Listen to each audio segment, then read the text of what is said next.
Math is clean, math's easy when you're doing math with Miss Lee. This is number 19 on page 6 in packet 1 for unit 4. I have the equation y equals cosine of 2x plus pi. Now normally the b value, which is the number multiplying in front of the x, is factored out of the expression 2x plus pi. So I need to write my equation like that first before I can reveal the true value of c in this equation. So imagine distributing this back together. This would give me my 2x, and then 2 times pi over 2 would give me back the plus pi. So the amplitude, which is the absolute value of a, is 1 here.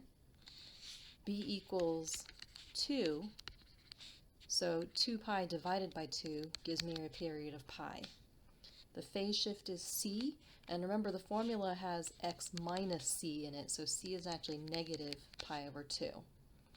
And then my vertical shift d is 0 in this case. There's nothing adding outside of the cosine function. So now if I use the table method, I'm going to start with a table for just y equals cosine of x. I'll put in my axis angles. And I know it goes to the maximum in the beginning, the minimum in the middle, and it hits 0 in between those.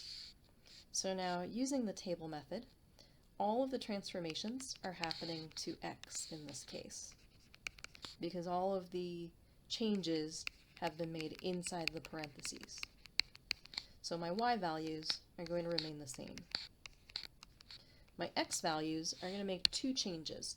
We always do the reflecting and stretching first, and we do the opposite of what that looks like because we're transforming x. So I'm actually going to divide each of the x values by 2 first, and then subtract pi over 2 from each of them.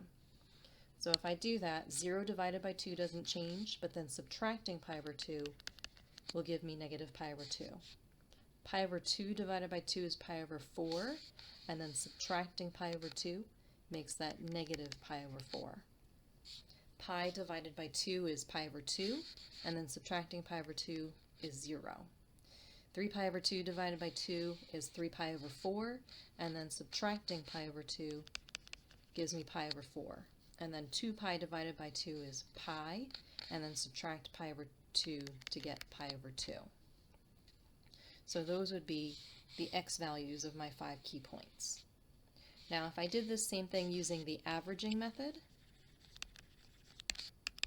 first I would set, and it's up to you whether you want to use the factored form or the original version. I'm just going to use the original set of parentheses. If I set those equal to 0 and equal to 2 pi, and then solve those for x, those should give me the x values for key points 1 and 5.